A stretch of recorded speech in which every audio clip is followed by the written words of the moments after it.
দারুণ টেস্টি হয়েছে রান্নাগুলো, দারুণ।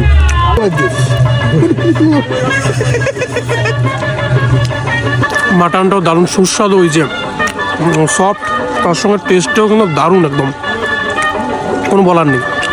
আজকে ছিল আমার এক বন্ধুর রিসেপশন, তাই এত ঠান্ডার মধ্যে বস্তার মতো জ্যাকেটটা পরে চলে এসেছি বন্ধুর রিসেপশনে এসে বন্ধুর দেখা না পেয়ে মন খারাপ হয়ে মন ঠিক করার জন্য চলে গেলাম ডাইরেক্ট খাওয়া দাওয়ার এখানে এসে দেখি মা কালী ক্যাটারিং সার্ভিস সকল অতিথিদের সুন্দরভাবে খাবার সার্ভ করে যাচ্ছে। তোমরাও যদি বাড়ির যে কোনো অনুষ্ঠানে কম বাজেটে ভালো ক্যাটারিং সার্ভিস পেতে চাও তাহলে অবশ্যই মা কালী ক্যাটার সার্ভিসের সঙ্গে যোগাযোগ করতে পারো। অনেক হলো তো প্রমোশন, এখন না হয় খাওয়া দাওয়ার ওখানে যাওয়া যাক। প্রথমে চলে আসলো প্লেন রাইস, পাপড় আর ডাল, তারপর একে একে মুড়ি ঘন্ট আর চচ্চড়িটাও চলে আসলো। সবকিছুই খেয়ে বুঝলাম রান্না হয়েছে এক নাম্বার। তারপরে চলে আসলো কাতল মাছ, এত সুন্দর ফ্রেশ কাতল মাছটা সেটিয়ে দেওয়ার একটু পরে চলে আসলো মাটন কষা। আর মাটন কষাটা এত সুস্বাদু হয়েছে যে তোমাদের কিভাবে বলে বোঝাবো, তাই ফটাফট মাটনের পিসগুলো দিলাম সেটিয়ে। এখন চাটনি গিলি, বাই বাই।